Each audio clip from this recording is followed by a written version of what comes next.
Bonjour mes frères et sœurs, et nous sommes à notre dernière vidéo cette semaine. Il n'y en aura pas demain.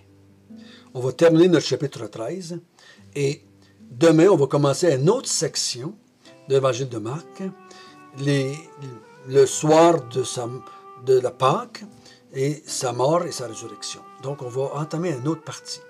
Donc on va terminer le chapitre 13 aujourd'hui et on se revoit lundi.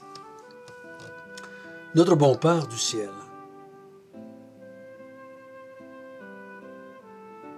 on pourrait dire d'une façon générale, nous connaissons l'avenir, nous connaissons l'histoire du monde depuis le début jusqu'à la fin. Nous savons comment ça va se terminer, par l'arrivée du Fils de l'homme, par le rassemblement des saints et par l'établissement des nouveaux cieux et nouvelles terres. Nous savons comment tu as décidé que le tout se terminerait. Ce n'est pas les hommes qui vont mettre une fin à ce monde, ce n'est pas les guerres, ce n'est pas les bombes atomiques, ce n'est pas les planètes. C'est toi qui vas mettre une fin à ce monde comme tu l'as prédit. Ô Seigneur notre Dieu, nous t'attendons. Nous attendons ton Fils afin qu'il établisse le royaume des cieux qui va te emmener encore plus de gloire, plus de louanges, plus d'adoration, plus de joie. Car nous te prions au nom de Jésus. Amen. Nous avons vu le chapitre 13, si je le résume. Jésus prophétise la fin de ce monde. Les disciples demandent la question, quand est-ce que ça va arriver et à quel signe savons-nous que cela arrive?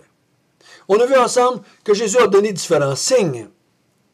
La séduction, la douleur, la haine, la détresse, les catastrophes cosmiques, le retour du Seigneur, le rassemblement des élus.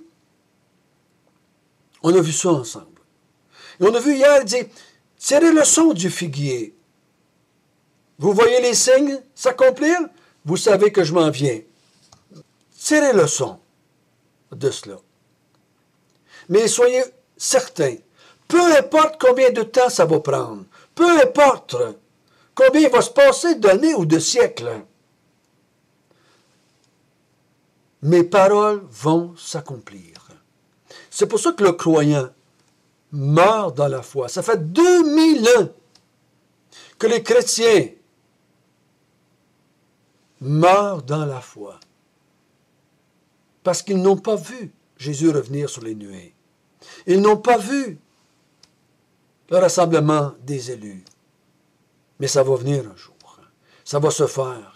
Puis ils vont en faire partie. Parce que quand Jésus va rassembler tous les élus, il va rassembler les vivants et les morts. Ce matin, on continue notre chapitre, et là, il va nous dire de différentes façons, veillez, veillez et priez. Lisons ensemble à partir du verset 33 jusqu'au verset 37. Prenez garde. Veillez et priez, car vous ne savez quand ce temps viendra. Il en sera comme d'un homme qui, partant pour un voyage, laisse sa maison, remet l'autorité à ses serviteurs, indique à chacun sa tâche et ordonne aux portiers de veiller. Veillez donc, car vous ne savez quand viendra le maître de la maison, ou le soir, ou au milieu de la nuit, ou au chant du coq, ou le matin. Craignez qu'il ne vous trouve endormi à son arrivée soudaine.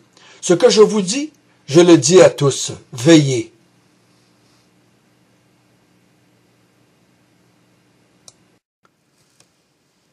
Donc Jésus termine cet enseignement-là en disant « Veillez ». Il le dit à plusieurs reprises.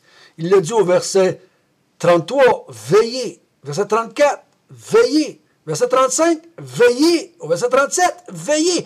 À chaque verset presque, à l'exception du verset 36, il dit « Veillez ».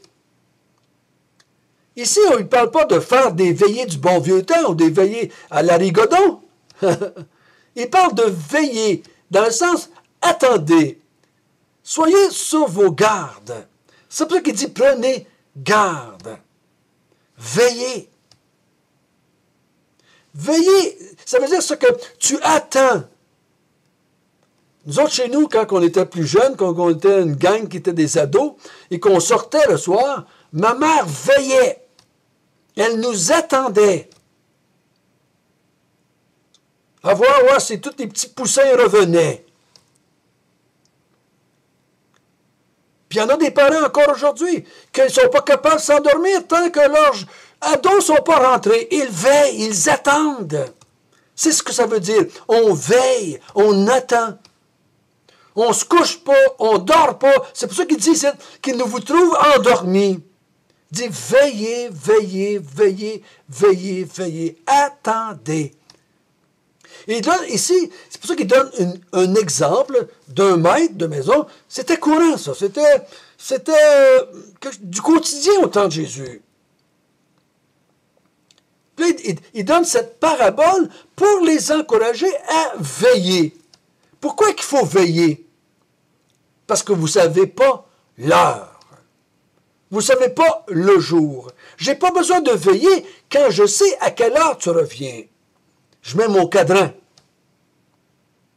Quand je sais que tu vas venir à 4 heures du matin me chercher, je ne veille pas. Je mets mon cadran à 3h30 pour que j'aie le temps de me lever, de m'habiller et d'être à la porte quand tu arrives. Je n'ai pas besoin de veiller. Je veille parce que je ne sais pas l'heure. Je ne sais pas le jour. Je ne sais pas le temps que Jésus viendra ou reviendra.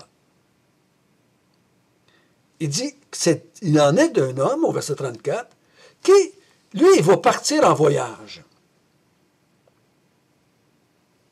Il laisse sa maison après avoir donné ses ordres et ses instructions à ses serviteurs et à ses servantes. Il leur dit qu'est-ce qu'ils doivent faire. Ça ressemble un peu à l'histoire de Jésus avec les talents. Hein? Ça ressemble un peu à ça. On donne aux serviteurs du travail à faire pendant que le maître a quitté la maison et est parti. Ça ressemble à l'histoire qu'on a vue dans Marc de celui qui avait fait une vigne et qui l'avait confiée à des vignerons. C'est un peu la même vérité ici. Et il dit, il indique à chacun sa tâche, et ordonne au portier, le portier, lui, il dit de veiller. Le portier, lui, il est à la porte. Les autres sont dans la maison, au jardin, dans les champs, dans les places ils font le vin. Ils sont occupés à des choses. Mais il dit, le portier, lui, il veille. Il veille, il est à la porte. Et lui, sa job, c'est quoi? C'est de fermer la porte quand le maître part. Et d'être là quand le maître arrive pour aider le maître à rentrer. Ouvrir la porte pour le maître, prendre les valises du maître et rentrer les valises. Il veille et attend le maître et pour lui ouvrir la porte quand il va arriver. C'est le rôle du portier. Je ne sais pas si vous avez déjà été dans des hôtels où est-ce que des portiers, qu'est-ce qu'ils font? Ils sont dehors, à l'entrée ou à l'intérieur d'un petit tambour, puis ils attendent. Ils regardent vers l'extérieur s'il n'y a pas un client potentiel qui vient vers la porte. Ils veillent. Et quand ils voient quelqu'un qui vient vers l'hôtel, ils sortent et ils rouvrent la porte afin de laisser entrer le client. Encore de plus pour le maître ou le propriétaire de l'hôtel. Il dit, toi, fais de même. Veillez, vous autres aussi, au verset 35, veillez, car vous ne savez quand viendra le maître de la maison. Vous ne le savez pas. S'il va venir le soir, au milieu de la nuit, au chant du coq ou au matin. Donc, vous ne savez pas à quelle veille il va venir. 9 heures, minuit, 3 heures, 6 heures, vous ne le savez pas. Donc, veillez. Craignez qu'il ne vous trouve endormi à son arrivée. Craignez. Craignez. Tremblez. Ayez peur. Parce que si le maître de la maison arrive et que le portier est en train de faire un party ou qui est parti s'occuper de ses propres affaires. Ça faisait trop longtemps que tu étais parti, Seigneur. Je t'attendais plus. Je pensais que tu étais mort. Je pensais que tu avais côté démentri. Tu vas être condamné. Il y a d'autres paraboles qui parlent un peu comme cela. Il dit, le serviteur est en train de boire, son maître ne vient pas. Il dit, qu'est-ce qu'il fera le maître quand il va revenir? Il va châtier ce serviteur. Ici, celui qui ne veille pas, celui qui n'attend pas, celui qui persévère pas, celui qui se détourne de la vérité, celui qui se laisse se séduire, celui qui veut éviter la haine, la persécution, la détresse, les douleurs, et qui laisse tomber. Dans notre texte, c'est qui dort. C'est le châtiment, c'est la destruction, c'est la perte, c'est le rejet par le maître. C'est ce que je crois que le texte est en train de nous dire ici. Il répète au verset 37. Ce que je vous dis, je le dis à vous tous, tous. Veillez. Veillez. Ça veut dire, attendez-moi.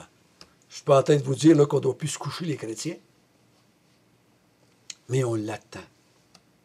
On attend le Seigneur Jésus. On l'attend. À travers les moments faciles comme les moments difficiles.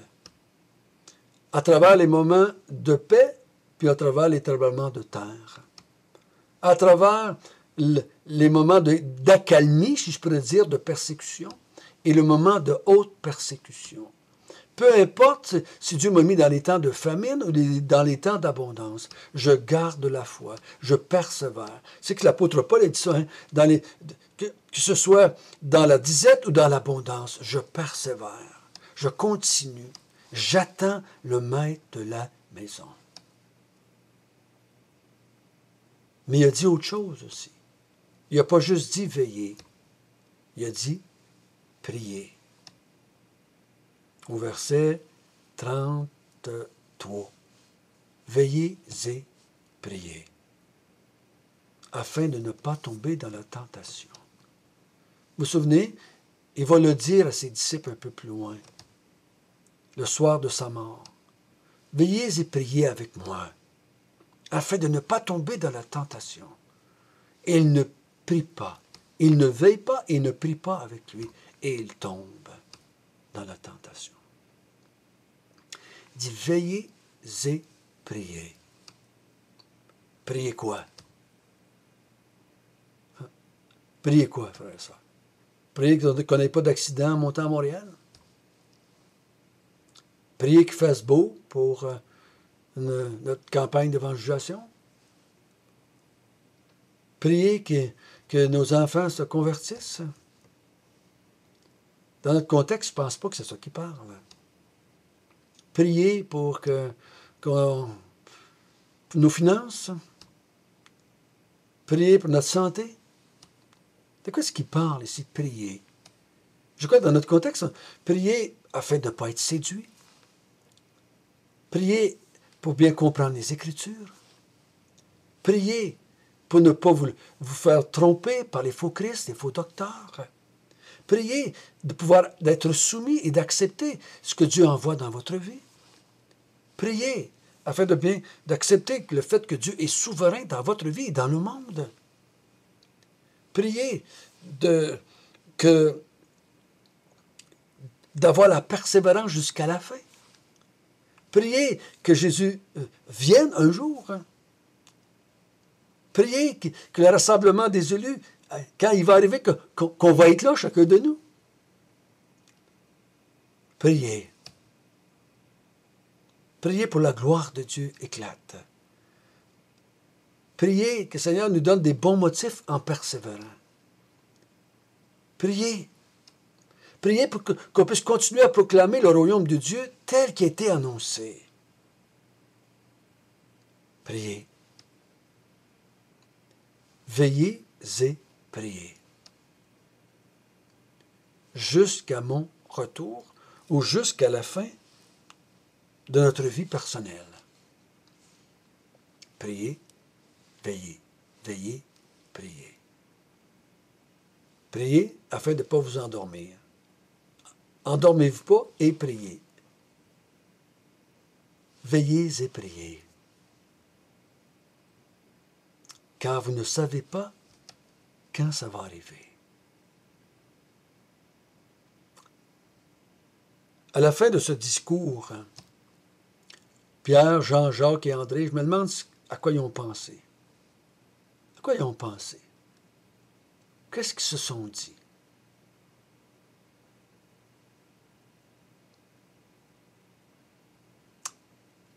En tout cas, moi, à ce que je vois dans l'ensemble de l'évangile de Marc, ils ont dû dire, mais on s'était planté bien comme il faut. C'est pas ça qu'on pensait qu'il arriverait. Nous qui voulions être les premiers, nous qui voulions être les plus grands, nous qui voulions être assis à sa gauche et à sa droite, nous qui se réjouissions de ces belles grosses constructions, nous qui attendions un Messie avec un royaume pour nous délivrer des Romains, nous qui attendions finalement un petit paradis sur terre, Jésus nous annonce des affaires pas faciles, des affaires difficiles. Frères et sœurs, stimulons-nous les uns les autres à garder la foi. Stimulons-nous les uns les autres à ne pas changer l'Évangile. Parce que vous savez, l'Évangile ne doit pas changer si on veut que les gens soient sauvés et que Dieu soit glorifié par ces gens. Si on change l'Évangile, les gens ne peuvent pas être sauvés. Parce que c'est l'Évangile qui sauve par la puissance du Saint-Esprit. Ce n'est pas moi qui sauve, c'est l'Évangile. Donc, si c'est mes paroles qui sauvent, c'est la vérité qui sauve, les vérités utilisées par le Saint-Esprit qui sauvent. Mais si je ne les dis pas, les vérités, si je les change, les vérités, parce que j'ai peur d'être persécuté, j'ai peur de souffrir, j'ai peur, ou je trouve ça difficile. Je change les vérités pour attirer les gens vers un royaume qui n'existe pas. Disons la vérité. Jésus lui a dit la vérité à ses disciples. Puis quand il a fini de leur dire, il leur a dit, persévérez jusqu'à la fin, jusqu'à temps que je revienne et que je vienne vous chercher. Veillez et priez. Veillez et priez. Je vais revenir un jour. Je ne vous dis pas l'heure ni le jour, mais je vous ai donné des signes avant-coureurs pour vous aider à persévérer dans l'attente du royaume de Dieu, dans l'attente de la gloire de Dieu, dans l'attente de la manifestation de la puissance et de la gloire du Fils de l'homme.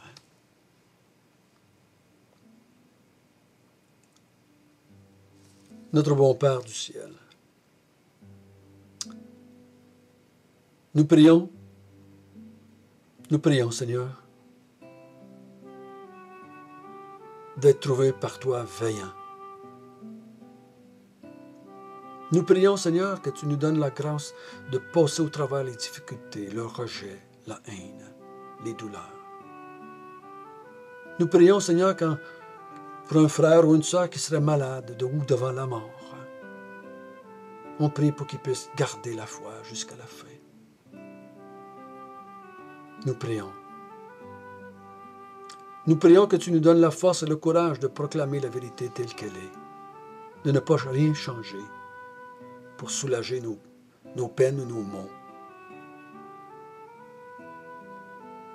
Ô Seigneur, garde-nous de vouloir dire aux gens qu'on sait l'heure ou le jour.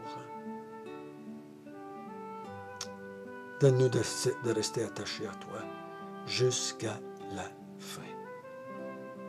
Le jour où tu rassembleras les élus de toutes les extrémités du monde et on pourra être ensemble avec toi dans les nouveaux et nouvelles terres, au pied du trône de Dieu pour l'adorer.